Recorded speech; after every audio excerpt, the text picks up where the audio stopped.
School व्याख्याता प्रथम प्रश्न पत्र के इतिहास वाले भाग के इस नए सत्र में आपका पुनः स्वागत है। अब तक जितना हमने देख लिया कि कारण देख लिया, हम लोगों ने प्रमुख विशेषताएं देख ली थी सत्तावन की क्रांति की। इस नए सत्र के अंदर हम क्रांति का स्वरूप समझने का प्रयास करेंगे कि 1857 का जो रिवॉल्ट था, जो रिबेलियस जो एक नेचर था, वो किस प्रकार का था। क्या ये जन चरित्र था, क्या ये धार्मिक चरित्र का था, या वास्तव में केवल ये सैन्य विद्रोह था जो कैम्ब्रिज या साम्राज्यवादी दृष्टिकोण के विभिन्न इतिहासकार कहते हैं। आइएगा, देखिएगा। तो यदि हम इसके स्वरूप को देखें, हमारा आज का जो आप टॉपिक लें 1857 क्रांति का स्वरूप। ठीक है साहब। अब इसमें सबसे जो बहुप्रचलित जो या बहुप्रचारित जो एक स्वरूप है और जिस पर बिपिन चंद्र ने अपनी एनसीईआरटी की जो कक्षा 12वीं की पुस्तक है भारत आधुनिक भारत का इतिहास, उस पर काफी कुछ लिखा है। जन समर्थन, या मैं कहूं कि इस सत्तावन की क्रांति के स्वरूप पर कि इसका चरित्र जन चरित्र था, ये जन विद्रोह था, जनता की इसमें काफी भागीदारी थी। इस बात की जानकारी हमें एक पुस्तक से मिलती, टॉपिक्स फॉर इंडियन स्टेट्समैन में। Topics for Indian statesman John Bruce Norton की पुस्तक है, और पहली बार इसी पुस्तक के अंदर नॉर्टन साहब ने इस सत्तावन की क्रांति को जन विद्रोह की संज्ञा दी थी। फिर बाद में कई जो ब्रिटिश या इंग्लिश हिस्टोरियंस है, जैसे कि डफ है, जॉन केई है, चार्ल्स बॉल्स है, इन लोगों ने भी इसका समर्थन किया है। तो पहली बात तो कि ये प्रतिपादित किसके द्वारा किया गया है। जो पहला मत है स्वरूप के संदर्भ में, वो पहला मत है हमारे सामने जन विद्रोह। क्लियर कि सत्तावन की क्रांति का जो स्वरूप है, क्या ये जन विद्रोह अर्थात जनता की इसमें पर्याप्त भागीदारी थी। जॉन ब्रूस नॉर्टन के द्वारा ये मत प्रतिपादित है। इस मत के प्रतिपादक हैं, याद रखिएगा, जॉन ब्रूस नॉर्टन साहब। और जॉन ब्रूस नॉर्टन साहब की जो पुस्तक है वो काफी महत्वपूर्ण है, टॉपिक्स फॉर इंडियन स्टेट्समैन। लिख देता हूं यहां पर, topics for Indian statesman.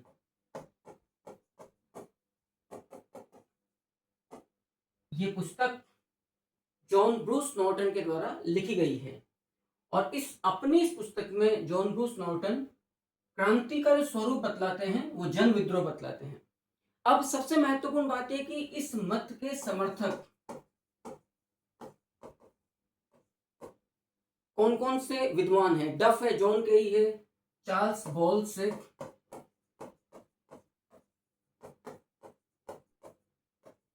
Charles balls,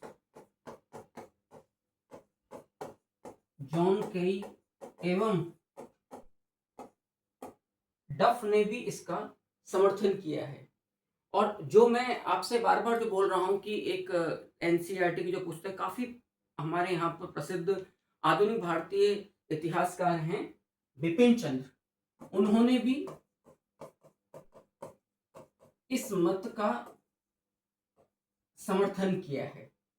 और इनका कहना है कि जनता के एक बहुत बड़े हिस्से ने जहां जहां भी इस विद्रोह का प्रचार प्रसार हुआ, और वो पृष्ठ संख्या 98 से लेकर 101 तक लिखते हैं बिपिन चंद्र अपनी पुस्तक, जो एनसीईआरटी की उनकी कक्षा 12वीं की पुस्तक है, उसकी पृष्ठ संख्या 98 से लेकर 101 तक उन्होंने इस बात का वर्णन किया है कि जनता के प्रत्येक वर्ग ने जो भी उसे हथियार मिला, चाहे पत्थर मिला, चाहे लाठी मिला, चाहे लाठी बल्लम मिले, चाहे तीर कमान मिले, तलवार मिले, लगभग 1.5 लाख लोगों ने इस क्रांति के दौरान अपनी जान गंवाई थी। इनमें से 1 लाख मात्र सामान्य नागरिक थे। ये बिपिन चंद्र का अपना दिया हुआ हवाला है कि साहब 1 लाख सामान्य नागरिक ब्रिटिशर्स की प्रतिक्रिया में इस क्रांति के दौरान मारे गए थे। तो बिपिन चंद्र का कहना है कि जहां यदि जन विद्रोह नहीं होता, यदि जनता की भागीदारी नहीं होती, तो हम सहज ही समझ सकते हैं कि इतनी बड़ी संख्या में सामान्य नागरिकों की शहादत का कोई मतलब नहीं, मतलब क्यों उनकी हत्या की जाती। डब्ल्यू एच रसल, याद रखिएगा इस चीज को, W H Russell London times के संवाददाता थे। आप इनकी एक कोटेशन इसी पुस्तक में, बिपिन चंद्र की इसी पुस्तक में आप लोग पढ़ सकते हो। और डब्ल्यू एच रसल जो लंदन टाइम्स नामक समाचार पत्र के संवाददाता थे, इन्होंने बाद में 1858-59 में क्रांति के दौरान ही, जब उसकी तीव्रता घट गई थी 58 के आसपास, दिसंबर 58 के आसपास, तो इस दौरान ये भारत में थे 58 से लेकर 59, 58 लास्ट में आए और 59 तक ये चले गए थे। ये लिखते हैं जब जहां जहां भी इन्होंने विद्रोह मतलब भ्रमण किया। और आप इसी से आइडिया लगाइएगा डब्ल्यू एच रसल के इस कथन से कि यह 57 की क्रांति का जन विद्रोह प्रकृति या स्वरूप था या नहीं था। कोई भी मिसाल ऐसी नहीं है कि किसी गोरे की गाड़ी पर दोस्ताना निगाह पड़ती हो। उफ, ये आंखों की भाषा, शक की गुंजाइश कहां है, गलत समझाने की गुंजाइश कहां है। यही तो वह नफरती चीज है जिससे मैंने समझा कि हमारी जाति का अक्सर बहुत से लोगों को कोई डर नहीं रहा, कोई डर नहीं होता है। और यह कि नफरत तो इससे सभी करते हैं। ये डब्ल्यू एच रसल नामक लंदन समाचार पत्र के संवाददाता है, ये उनका कथन है। तो चूंकि इस विद्रोह के अंदर बिपिन चंद्र काफी विस्तार से वर्णन करते हैं कि हिंदू और मुस्लिम्स,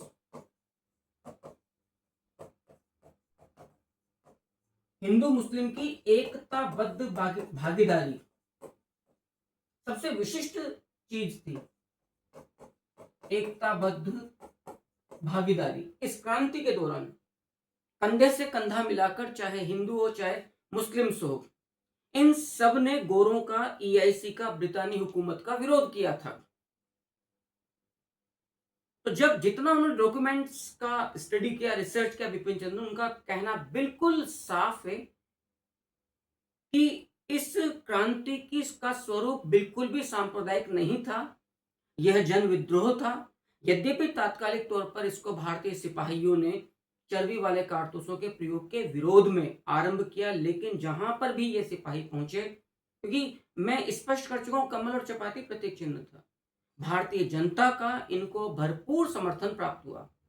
और एक इतिहासकार और है एचिंसन, वो तो साफ लिखते भी हैं कि इस मामले में हम मुसलमानों को हिंदुओं से नहीं लड़ा सकते हैं।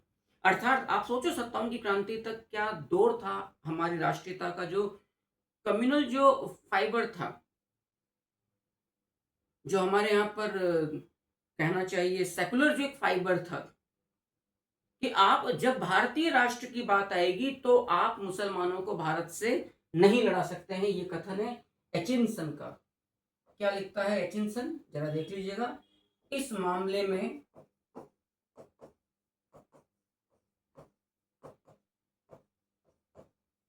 हम मुसलमानों को, इस मामले में हम मुसलमानों को हिंदुओं से नहीं लड़ा सकते हैं।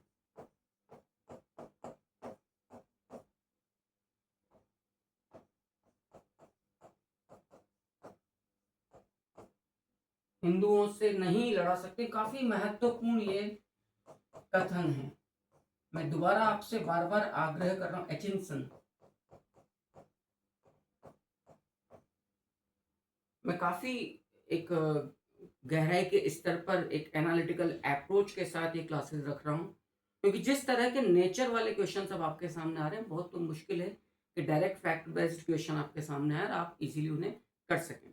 तो ये इस क्रांति का पहला स्वरूप हमारे सामने आता है जी, जन विद्रोह के रूप में, कि क्या ये जो क्रांति हुई, इस क्रांति का जो मूल स्वरूप हमें नजर आता है, क्या हम उसे, याद रखिएगा, क्या हम उसे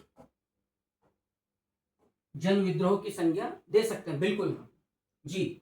दूसरा, यदि मैं स्वरूप की बात करूं आपके सामने, तो सबसे प्रचलित जो स्वरूप हमारे सामने प्रस्तुत किया जाता है वो है इस क्रांति की एक प्रकृति, सैन्य विद्रोह। जितने भी ब्रिटिश साम्राज्यवादी इतिहासकार हैं, जितने भी कैम्ब्रिज स्कूल के इतिहासकार हैं, उन्होंने इसको सैनिक विद्रोह माना है। उनका कहना है कि इन इतिहासकारों के द्वारा ये कहा जाना कि 57 की क्रांति का स्वरूप सैन्य विद्रोह था, सैनिक प्रकृति का था। असल में वो अपनी कंपनी की शोषणकारी नीतियों से जनता का ध्यान बचाना चाहते थे। वो ये हरगिज नहीं चाहते थे कि कंपनी की ईआईसी की जो एक्सप्लॉइटरी या शोषणकारी नीतियां हैं वो सामने आए।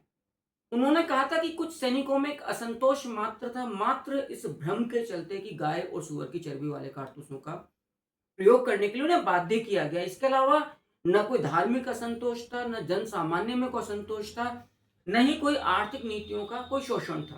क्लियर? तो सैन्य विद्रोह की जो बात कही जाती है, तो उसको आप सबसे पहले देखिएगा। ये अच्छा, कि प्रतिपादक असल में कौन है। प्रतिपादक है इस मत के साम्राज्यवादी इतिहासकार सर जॉन सीले हो गया, ट्रेवेलिन हो गया, मॉलिसन हो गए। क्लियर? साम्राज्यवादी इतिहासकार जैसे आप कह सकते हैं, आप देखिएगा एक करके, सर जॉन लॉरेंस हो गए, सर जॉन सीले हो गया, ट्रेवेलिन हो गया, मॉलिसन हो गया, चार्ल्स रैक्स आपके सामने आ सकता है। सर सैयद अहमद खान जैसे भारतीय लोगों ने भी इनका समर्थन किया था। टीआर होम्स हो सकते हैं, क्लियर, जेडब्ल्यू के हो सकते हैं, जैसे आप नाम लेते चले जाइए। सर जॉन सीले हो सकता है। भारतीय इतिहासकारों में सर सैयद अहमद खान जो काफी अंग्रेज परस्त लोगों में से हैं। ट्रेवेलियन आप नाम गिना सकते हैं। मॉलिसन आप नाम गिना सकते हैं। इन लोगों ने समर्थन किया है। क्लियर? सर जॉन लॉरेंस आप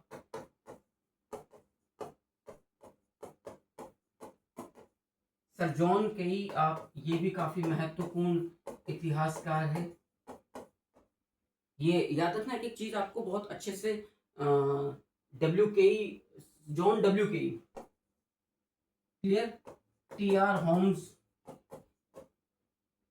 आप यहां पर नाम ले सकते हैं।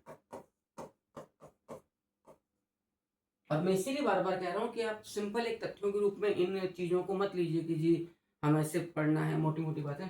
सर चार्ल्स रैक्स आप कह सकते हैं।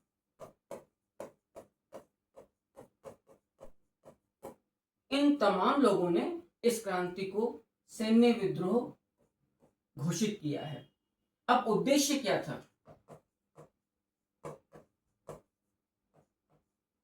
सैन्य, इस क्रांति को सैन्य विद्रोह घोषित करने के पीछे का उद्देश्य था, याद रखना, कंपनी की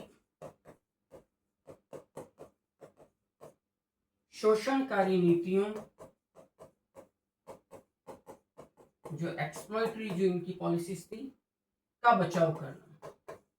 इन्होंने असल में शील्ड के रूप में एक बहाना बना दिया कि मात्र सेना के एक विद्रोही तबके में, याद रखना, मात्र एक छोटे से तबके के अंदर कुछ आप असंतोष की बात कह सकते हो, और उसी असंतोष ने चर्बी वाले कारतूस का बहाना लेकर इस क्रांति को भड़काया। क्लियर?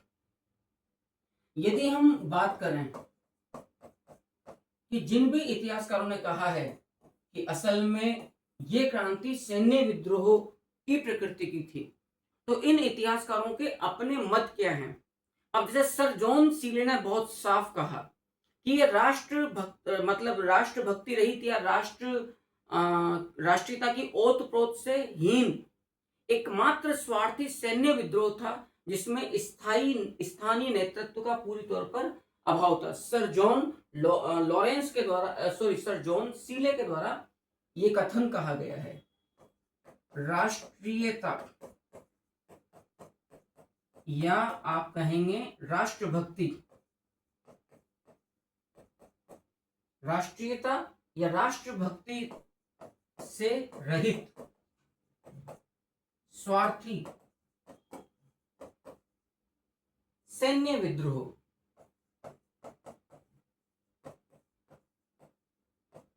याद रखिएगा, स्वार्थी सैन्य विद्रोह जिसमें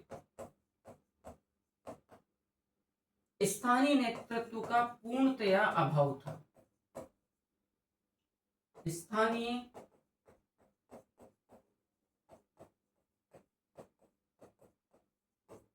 नेतृत्व का पूर्णतया अभाव था। अब आप जरा इस कथन को थोड़ा सा डिकोड करने का प्रयास करना, ताकि आपको सर जॉन जो सीले है इसके कथन के पीछे का जो एक महत्व है वो इजीली समझ में आएगा।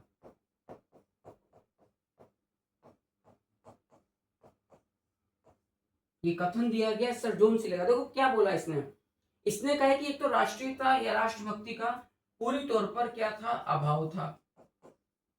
ये मात्र कुछ स्वार्थी सैनिकों का व्यक्तिगत विद्रोह था, क्लियर, और स्थानीय नेतृत्व का पूरी तौर पर अभाव था। असल में स्थानीय नेतृत्व के अभाव को पर जोर देना सर जॉन सीले का ये इस ओर इशारा है कि जनता का समर्थन नहीं था। जनता का समर्थन होता सर जॉन सीले के अनुसार तो निश्चित तौर पर जो ये विद्रोह था इसको स्थानीय समर्थन, सपोर्ट या नेतृत्व प्राप्त होता। तो अब आप यहां मारे जाते हैं हम कथन कारण में, यदि हम इन कोटेशंस को, इन कथनों को डिकोड नहीं करते हैं और हमारे यदि बेसिक्स और फंडामेंटल्स क्लियर नहीं है, तो तीन बातें निकलकर सामने आ रही है सर जॉन सीले के इस कथन का। एक तो इसमें नेशनलिज्म या पेट्रियोटिक जो एक फीलिंग होती है उसका पूरी तौर पर अभाव है। यह मात्र सिपाही नेचर का, सिपाही प्रकृति का एक मात्र विद्रोह है और इसमें लोकल लीडरशिप का पूरी तौर पर अभाव था। चार्ल्स रेक्स इसी प्रकार के एक अन्य साम्राज्यवादी इतिहासकार हैं। ये कहते हैं कि इसका आरंभ तो सैन्य विद्रोह के रूप में हुआ, लेकिन आगे चलकर वो जन विद्रोह हो गया था। यानी कि दोनों बातों की ये बात सर चार्ल्स रॉक्स करते हैं। देखिएगा, यदि मैं बात करूं सर चार्ल्स रॉक्स की, तो ये क्या कहता है कि आरंभ, इस क्रांति का जो आरंभ है, आरंभ हुआ सैन्य विद्रोह के रूप में। आरंभ सैन्य विद्रोह के रूप में हुआ,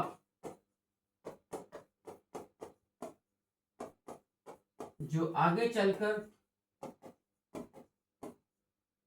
जनता के समर्थन से जन विद्रोह बन गया। जो आगे चलकर, याद रखिएगा, जनता के समर्थन से जन विद्रोह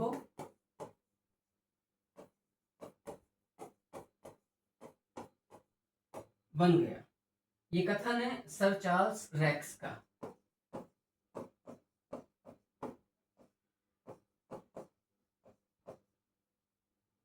सर चार्ल्स रेक्स का कथन है, ये कहता है कि आरंभ इसका सैन्य विद्रोह से हुआ, लेकिन आगे चलकर इसको जनता का समर्थन प्राप्त हो जाता है। पी रॉबर्टसन भी एक इसी प्रकार के इतिहासकार हैं। उनका ये कहना है कि ये सिर्फ एक सैनिक विद्रोह था जिसका तात्कालिक कारण मात्र चर्बी वाले कारतूस थे। इनका भी कथन देख लीजिएगा।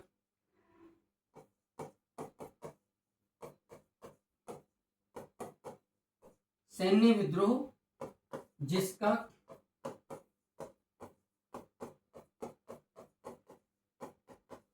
तात्कालिक कारण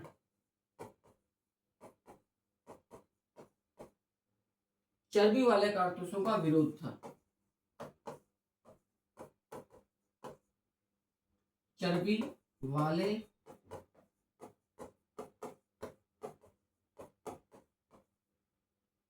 कारतूसों का विरोध था। ये कथन है पी रॉबर्ट्स का।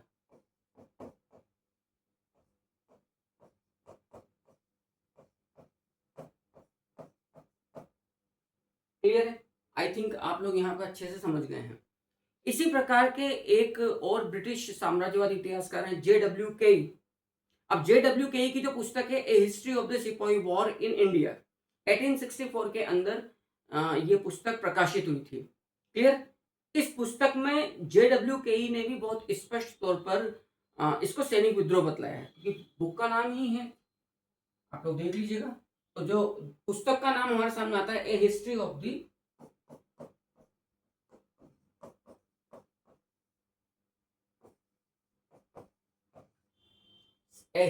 द सिपाही वॉर इन इंडिया।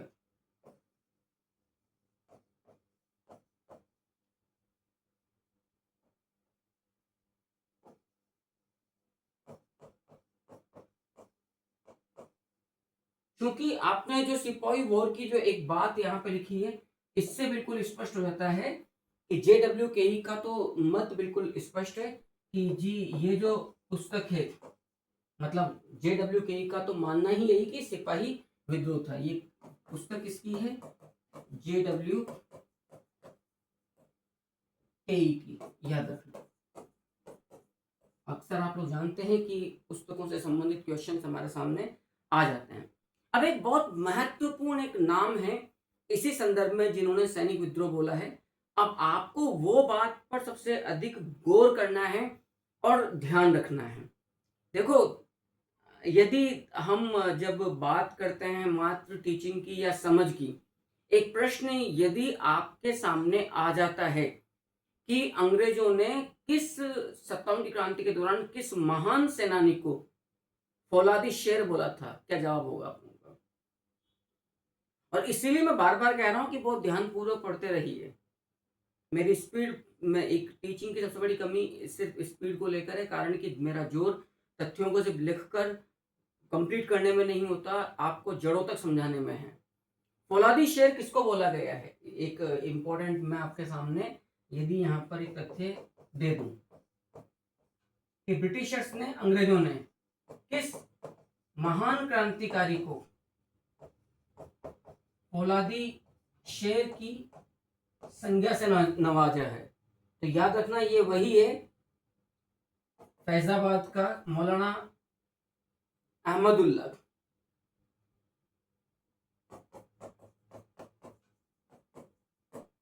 फैजाबाद के मौलाना, जिनको डंडा शाह के नाम से भी जाना गया है,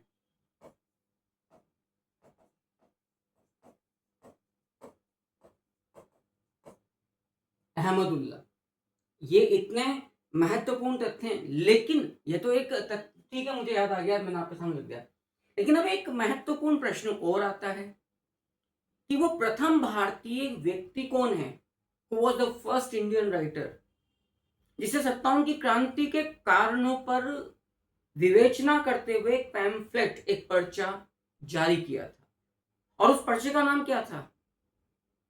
उस पर्चे का नाम ही भारतीय विद्रोह के कारण थे।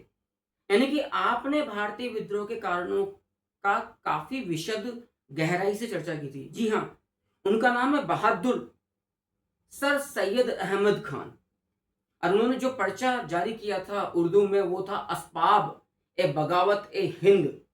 याद रखिएगा, असबाब, असबाब ए बगावत ए हिंद, इसका अर्थ है भारतीय विद्रोह के कारण। फिर बाद में 1864 में इंग्लिश वर्जन भी इनकी पुस्तक आया था। तो मैं चर्चा कर रहा हूं अब आपके सामने सर सैयद अहमद खान की, देख लीजिएगा। सर इनका एक इनको टाइटल और दिया गया था मेरे द्वारा, बहादुर सर सैयद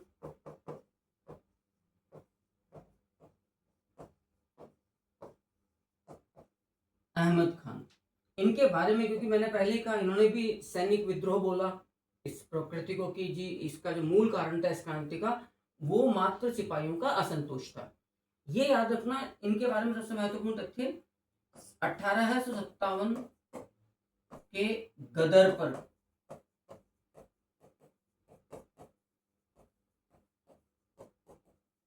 लिखने वाले आप प्रथम भारतीय थे। और चूंकि इस व्यक्ति की लेखनी में वजन इसलिए था क्योंकि ये समकाल में सर सैयद अहमद खान बहादुर आप समकाल में कंटेम्प्रेरी ड्यूरिंग 1857 वॉर और बैटल, ये व्यक्ति बिजनौर का सदर ए अमीन नियुक्त था, सरकारी पद पर था ये व्यक्ति, याद रखना। बिजनौर का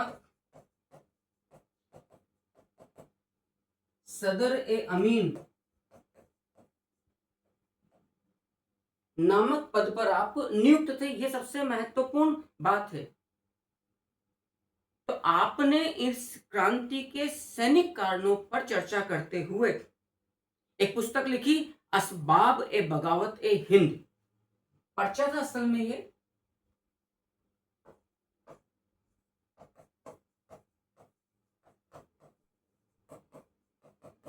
असबाब ए बगावत ए हिंद, ये आपने उर्दू भाषा में एक पर्चा निकाला। इसका हिंदी अर्थ होता है भारतीय विद्रोह के कारण।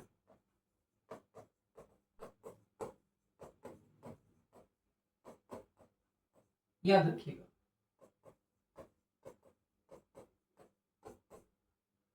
भारतीय विद्रोह के कारण। अब मैंने पहले ही कहा कि ये एक बाद में पुस्तक के रूप में भी ये बात गई, और चूंकि मैंने पहले ही कहा कि सत्तावन के गदर पर लिखने वाले पहले भारतीय थे।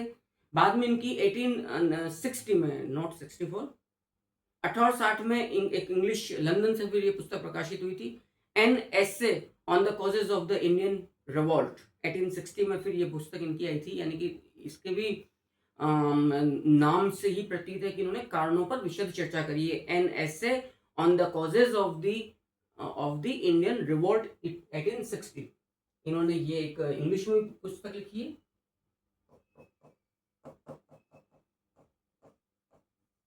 याद रखना, ये इंग्लिश में है इनका, an essay on the causes of the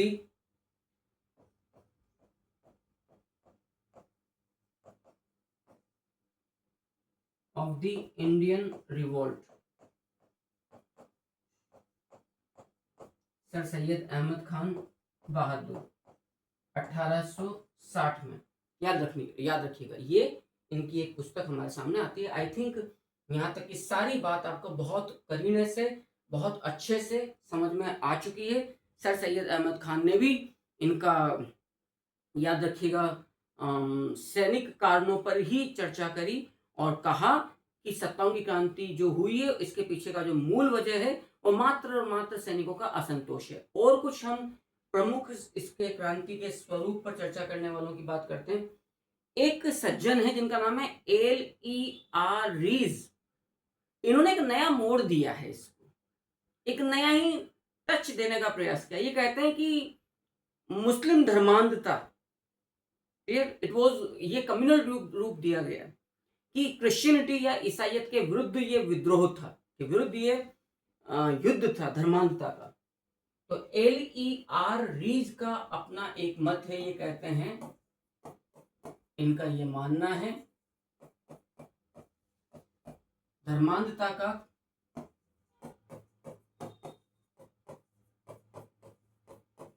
ईसाइयत के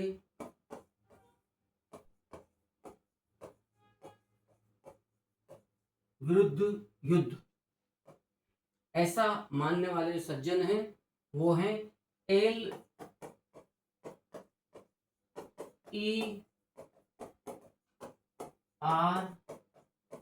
रीज। L.E.R. रीज का ये मानना है कि असल में इस युद्ध में मुस्लिम्स और क्रिश्चियनिटी के बीच में, क्योंकि इसका ये मानना था कि असल कि हमारा जो सबसे ज्यादा जो टारगेट था वो या तो बंगाल के नवाब थे, अवध के नवाब थे और मुगल बादशाह थे, सारे के सारे मुस्लिम्स थे। T.R. होम्स ने कहा यह बर्बरता और सभ्यता के मध्य युद्ध है। तो यहाँ बर्बरता का मतलब वही मुस्लिम कम्युनिटी से है। ये कहता है जो होम्स है, T.R. Holmes,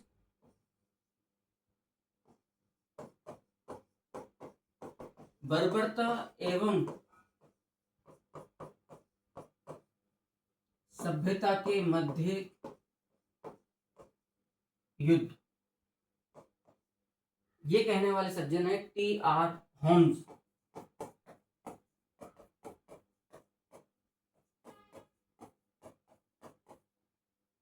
TR. होम्स का यह मानना है। मुस्लिम विद्रोह, हिंदू मुस्लिम षड्यंत्र, क्योंकि मैंने पहले कहा एचिंसन ने बहुत स्पष्ट कहा था कि आप मुसलमानों को भारतीयों से, हिंदुओं से नहीं लड़ा सकते हैं। सर जेम्स आउट्रम ने तो इसको स्पष्ट तौर पर मुस्लिम षड्यंत्र बतलाया है, जिन्होंने हिंदू शिकायतों का फायदा उठाया। ये कहता है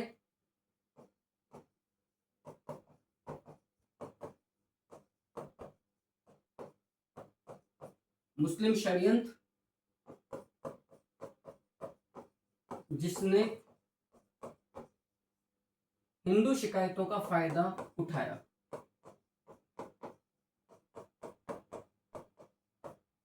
जिसने हिंदू शिकायतों का फायदा उठाया।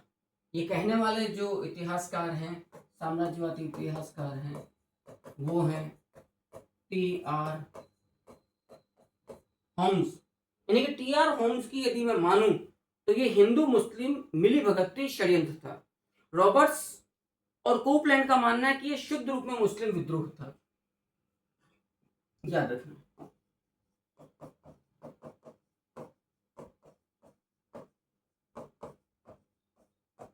मुस्लिम विद्रोह बतलाने वाले जो इतिहासकार हैं वो हैं पी. रॉबर्ट्स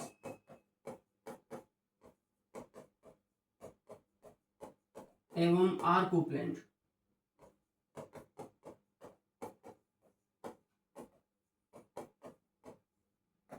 इन्होंने इस गदर को शुद्ध रूप में मुस्लिम विद्रोह बोला है। मॉलेसन और टेलर का अपना एक अलग नजरिया है।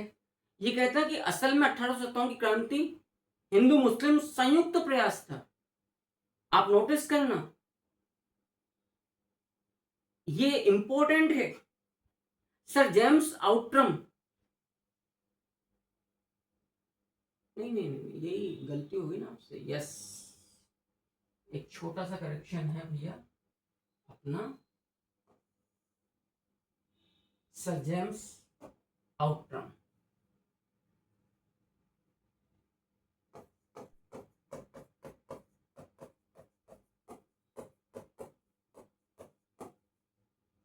ने तो कहा है कि बेसिकली ये मुस्लिम षड्यंत्र था जिसने हिंदू शिकायतों का फायदा उठाया है। लेकिन हिंदू मुस्लिम संयुक्त प्रयास बतलाने वाले जो इतिहासकार हैं वो है मॉलेसन एवं टेलर। क्लियर है?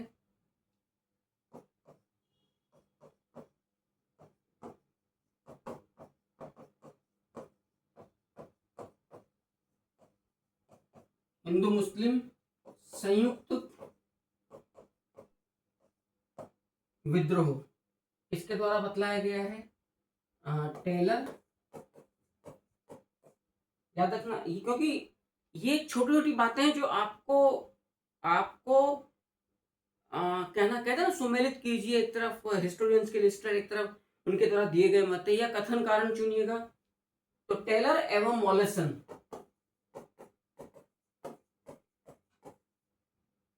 का यहां पर यह मत आपके सामने आता है। एकमात्र साम्राज्यवादी इतिहासकारों में गुडैक्स है। अधिकांश लोगों ने मुस्लिम्स को जिम्मेदार माना है। गुडैक्स का कहना है कि यह हिंदू विद्रोह था, और जॉन केई ने साफ कहा है कि ये जो व्हाइट और ब्लैक्स, एशियन ब्लैक्स और वेस्टर्न जो व्हाइट हैं, श्वेतों के विरुद्ध काले लोगों का ये संघर्ष था। क्लियर है? तो गुडैक्स ने कहा है कि ये शुद्ध रूप में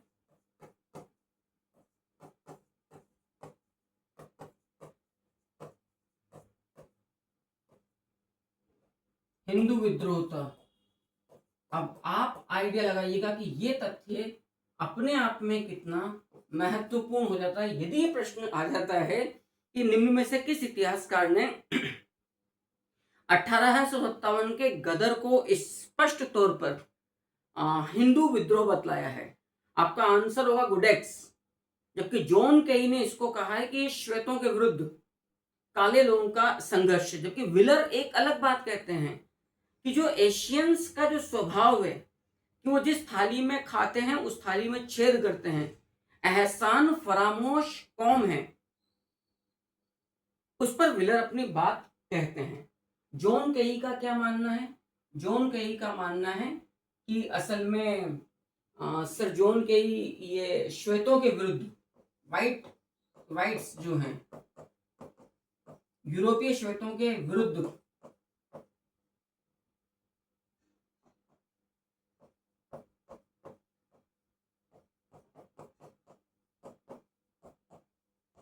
एशियाई काले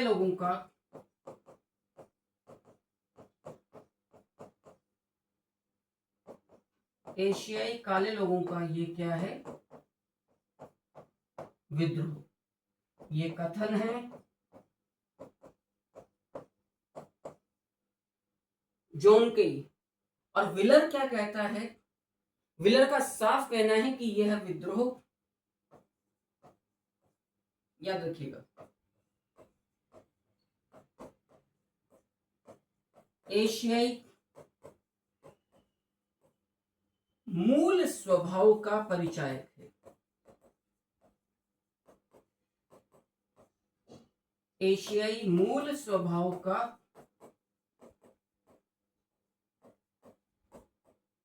परिचायक है, ये कथन है, याद रखिएगा,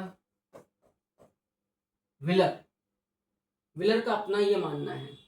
आप लोग पढ़ चुके हैं कि डॉक्टर एसएन सेन, सुरेंद्रनाथ जो सेन हैं, जिनको कि हम सरकारी इतिहासकार भी कहते हैं, 57 की क्रांति का, तो उनकी पुस्तकें 1857 उसकी प्रस्तावना मौलाना अबुल कलाम आजाद ने लिखी थी। उन्होंने भी धार्मिक मत का खंडन किया। उनका ये कहना है कि ये क्रांति किसी भी सूरत में धार्मिक मतलब धार्मिक कारणों से क्रांति हुई नहीं थी। इस बारे में मैं आपसे चर्चा कर चुका हूँ। क्लियर? नेक्स्ट आइएगा। उम्मीद करता हूँ यहाँ तक की बात आपको बखूबी समझ में आइए। अब हम इस क्रांति का एक नया स्वरूप देखने जा रहे हैं, जो है असल में सामंती स्वरूप। इस मत का ये कहना है कि चूंकि ये देश परंपरागत तौर पर राजशाही और राजशाही के कारक के रूप में, सहायक कारक के रूप में जो सामंती फ्यूडल जो सिस्टम था, जमींदार थे, सरदार वगैरह थे, उनके शोषण से जो आम जनता त्रस्त थी सदियों से, उसके विरुद्ध ये बगावत थी। अब ये भी असल में कंपनी की नीतियों से मुंह मोड़ना जैसा कारण था। अब आप सोचिएगा, पंडित जवाहरलाल नेहरू जैसा अपने आप को पढ़ा लिखा तबका मानने वाला, उनका भी कहना था कि सामंती विद्रोह था। Could you imagine? Discovery of India लिखने वाले और भारत के प्रथम प्रधानमंत्री का भी यही मानना था कि अच्छा, उनका अपना एक लॉजिक था। नेहरू जी के का ये कहने के पीछे की वजह क्या थी? क्योंकि अधिकांश सामंतों ने नेतृत्व किया, भागीदारी करी, तो भाई उसकी वजह ये थी कि वो बेचारे खुद परेशान थे ब्रिटिशर्स की शोषणकारी नीतियों के चलते। जमींदारियां छीन ली गई थी, साहूकार, महाजन, सूदखोर नामक एक नया वर्ग ग्रामीण समाज में एक तरह से लॉन्च कर दिया गया था। तो ठीक है, लेकिन ये मत सबसे पहले दिया गया पर्सिवल स्पीयर के द्वारा, जो ये मानते थे कि असल में ये विद्रोह इसलिए हुआ ताकि पुरातन जो राजशाही है, जो सामंती जो ढांचा है, उसे पुनः खड़ा किया जा सके। फिर मैलिसन ने भी इसी बात को आगे बढ़ाया। उनका भी कहना था कि इस विद्रोह में जागीरदारों ने अपने शासकों के विरुद्ध प्रतिक्रिया की थी। उनका ईआईसी या ईस्ट इंडिया कंपनी के साथ कोई झगड़ा नहीं था। नेहरू ने तो स्पष्ट तौर पर इसको सामंती विद्रोह बतलाया, इसमें स्थानीय सामंतों का नेतृत्व था। तो सामंती स्वरूप बतलाने वाले जो हमारे सामने इतिहासकार आते हैं, इनमें प्रतिपादक में मैं सबसे पहले लेता हूं पर्सिवल स्पीयर।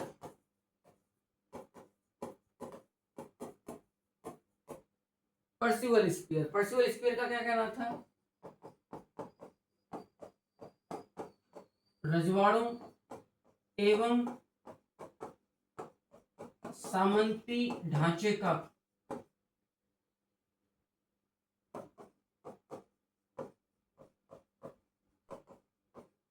पुनर्स्थापना हेतु प्रयास। अब आप यहां समझ सकते हैं कि ये तमाम चीजें कंपनी की नीतियों से उपजे असंतोष की स्वाभाविक परिणति के रूप में जो क्रांति हुई, उससे मुंह मोड़ना था। यानी कि you don't want to be मतलब company to make them responsible, उन्हें कंपनी को किसी भी स्वरूप में आप रिस्पॉन्सिबल बनाना ही नहीं चाहते थे। मेलिसन का भी यही कहना था। समर्थक के रूप में मैं बात करूं, मेलिसन, तो मेलिसन ने बहुत स्पष्ट कहा कि ये जो क्रांति थी ये जागीरदारों की अपने शासकों के विरुद्ध, उनका ये मानना था जागीरदारों की अपने शासकों के विरुद्ध, ये प्रतिक्रिया थी।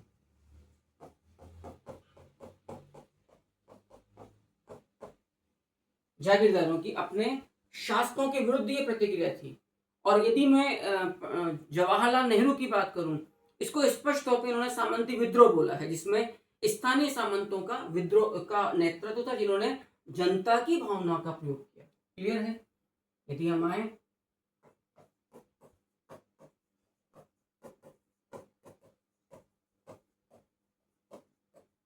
जवाहरलाल नेहरू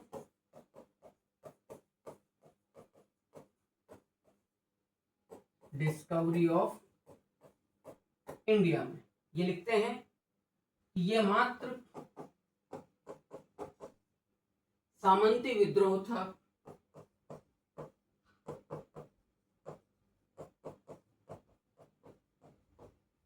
जिसमें स्थानीय सामंतों ने नेतृत्व करते हुए आम जनता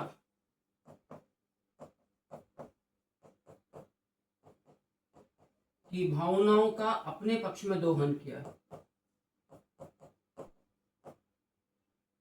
कि भावनाओं का अपने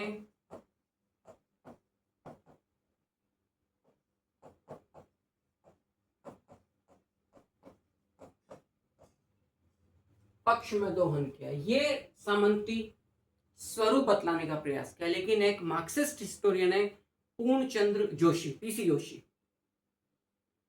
इनकी पुस्तक है रिबेलियन 1857 ए सिंपोजियम।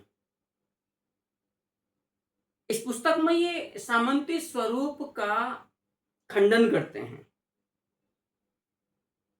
और ये कहते हैं कि ये सामंती विद्रोह नहीं था, अपितु सामंतवाद और साम्राज्यवाद के विरुद्ध किसानों का विद्रोह था। क्योंकि मार्क्सिस्ट का तो उत्पादक और उत्पादन व्यवस्था के असंतुलन पर ही जोर देना होता है। तो यदि हम सामंती स्वरूप के खंडन आलोचना की बात करें कि इस मत की आलोचना, इस मत का खंडन किसने किया, तो वो है असल में पीसी जोशी जैसे इतिहासकार, मार्क्सिस्ट इतिहासकार हैं, मार्क्सवादी लेफ्टिस्ट विचारधारा के इतिहासकार हैं। याद रखना इनका नाम है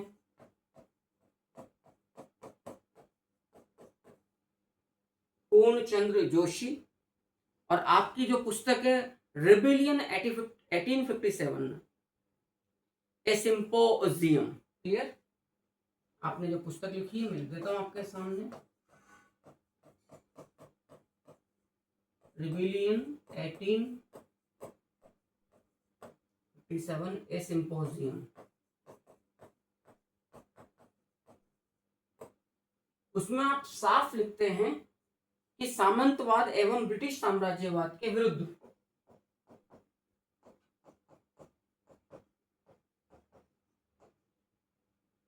सामंतवाद एवं ब्रिटिश साम्राज्यवाद के विरुद्ध किसानों का विद्रोह।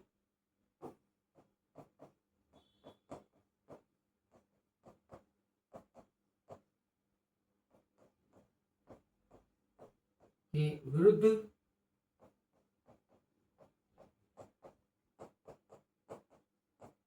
किसानों का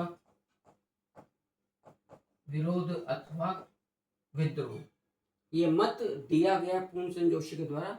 और इस प्रकार से पूर्णचंद्र जोशी ने पूरी तौर पर इस मत का खंडन किया कि ये जो विद्रोह था ये सामंती स्वरूप का विद्रोह था। पूरी तरह मार्क्सिस्ट इतिहासकार हैं। अब आगे और थोड़ा सा हम देखते हैं। यदि मैं एक और प्रसिद्ध मार्क्सिस्ट इतिहासकार की बात करूं, जिसको मार्क्सवाद के जनक है कार्ल मार्क्स, उन्होंने इसको राष्ट्रीय क्रांति बोला है। यदि हम बात ही करें किसकी, कार्ल मार्क्स की, तो कार्ल मार्क्स ने तो इस क्रांति को बोला ही नेशनल रिवॉल्यूशन है, राष्ट्रीय क्रांति। एक और ब्रिटिश इतिहासकार है अर्नेस्ट जोन्स, उन्होंने इसको सबसे न्यायपूर्ण और आवश्यक विद्रोह बतलाया है। क्लियर? Ernest Jones.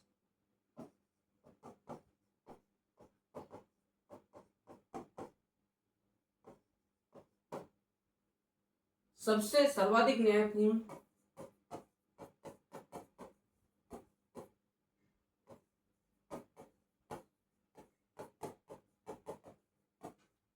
एवं आवश्यक विद्रोह।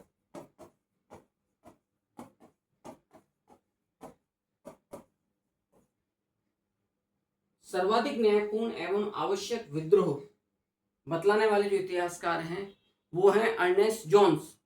और कार्ल मार्क्स ने इसकी जो प्रकृति बतलाई है, इसको बोला है कि असल में ये एक राष्ट्रीय क्रांति थी।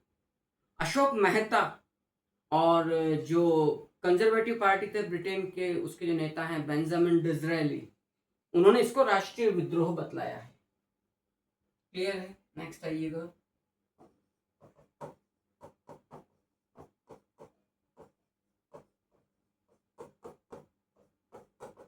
अशोक मेहता एवं बेंजामिन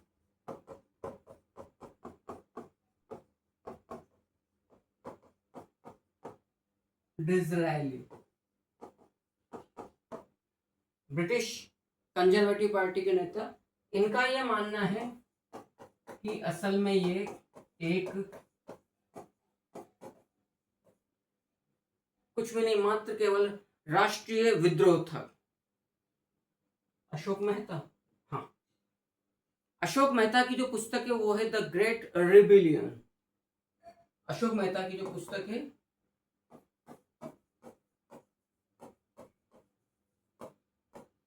द ग्रेट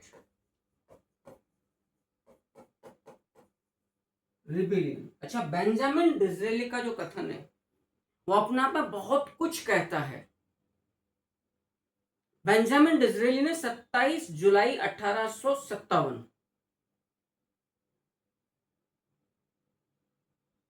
हाँ, 27 जुलाई 1857 को ब्रिटिश हाउस ऑफ कॉमन्स में बोलते हुए, अब आप सोचो, यही आपके सामने यदि यही चीज डाल दी गई, कब बोला गया? यह विद्रोह एक आकस्मिक प्रेरणा नहीं, अपितु सुनियोजित एवं सुसंगठित प्रयत्नों का एक परिणाम था, जो मात्र केवल अवसर की प्रतीक्षा में था। आगे लिखते हैं बेंजामिन, आगे बोलते हैं बेंजामिन डिज़रायली 27 जुलाई 1857 को ब्रिटिश हाउस ऑफ कॉमन्स में, 27 जुलाई 1857 को, याद रखिएगा,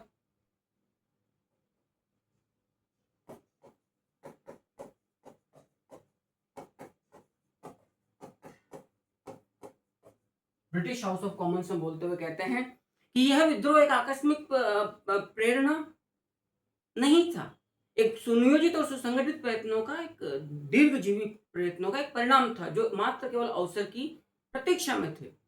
साम्राज्यों का हास और पतन मात्र केवल चर्बीयुक्त कारतूसों के कारण नहीं होता है। इस प्रकार के परिणाम जब पर्याप्त कारण संचित हो जाते हैं, उसकी वजह से होता है। अतः यह एक राष्ट्रीय विद्रोह है। बेंजामिन डिज़रायली ने आगे जाके एक बहुत अच्छी बात फिर कही है कि हमें इसका अध्ययन बेहद आवश्यक है, ताकि हमारा महान राष्ट्र पुनः इस तरह के राष्ट्र को या हमारी मशीनरी को पुनः इस प्रकार की एक सुसंगठित विद्रोह का सामना नहीं करना पड़े। हमें अपने बच्चों को ये पढ़ाना बहुत ज़रूरी है कि ये विद्रोह क्यों हुआ। तो बेंजामिन डिज़रेली ने जो बात कही है सबसे अधिक इम्पोर्टेंट है कि साम्राज्यों का पतन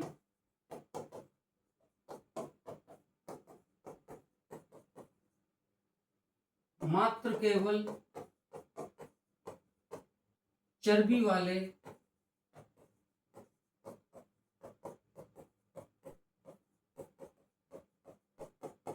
कारतूसों के विरोध के चलते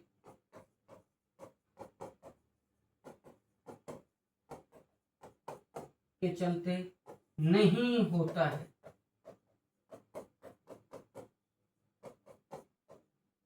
आप आइडिया लगाइएगा इस कथन में कितनी बड़ी बात है। वो आगे बहुत साफ लिखते हैं कि हमें अपने स्कूल के पाठ्यक्रम में इस क्रांतीय कारणों पर चर्चा करते हुए पढ़वाना चाहिए। बच्चों को, आने वाली पीढ़ी को अध्ययन करवाना चाहिए ताकि वो समझ सकें और हमारे राष्ट्र को पुनः इस प्रकार के सुसंगठित, सुनियोजित विद्रोहों की श्रृंखला से दोबारा रूबरू नहीं होना पड़े। मैं उम्मीद करता हूं कि इस सत्र में दी गई जानकारी आपके लिए काफी लाभदायी और प्रेरणाजनक रही होगी। नेक्स्ट सेशन में मैं अपनी कहानी को यहीं से थोड़ा और आगे विस्तार दूंगा, बढ़ाऊंगा। बताइएगा ये यात्रा यहाँ तक की आप लोगों को अभी तक की कैसी लगी है। नमस्कार।